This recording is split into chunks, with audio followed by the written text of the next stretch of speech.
Donald Trump's campaign just dropped a bunch of ads all across Facebook in a new campaign to, quote, stop Antifa.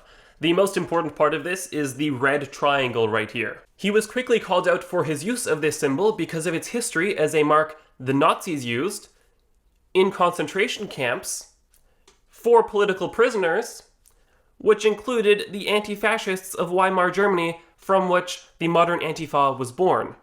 You can see how there are so many layers to this. It's a very obvious direct connection, right? Well, let's see what the Trump War Room has to say about this.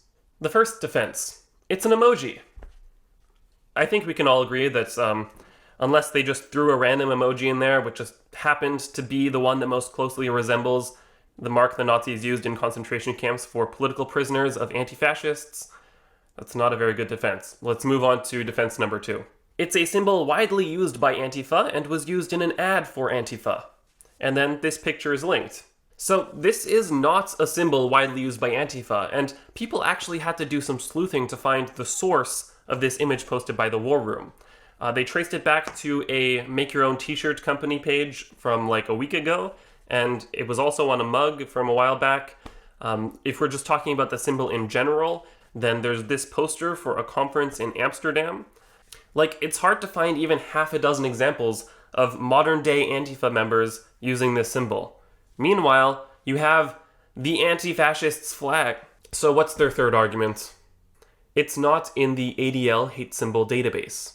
Given the history between the right-wing and the ADL, I find it very strange that they would be appealing to the ADL as an arbiter of what constitutes a hate symbol.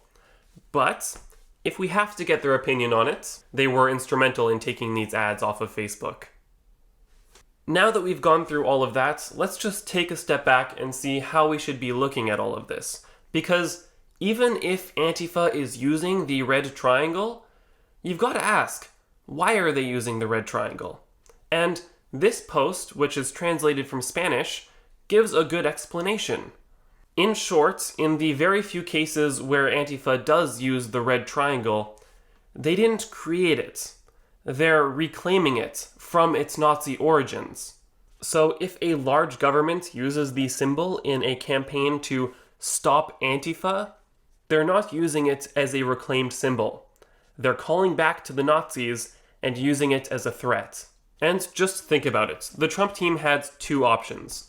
One, they could use the normal Antifa symbol that everyone knows, or 2, they could go out of their way to use a way more obscure symbol to identify Antifa that has its origins in Nazi concentration camps. This wasn't an accident. Thank you all for watching. Don't forget to like and subscribe. It really helps me out. Okay, thanks. Bye.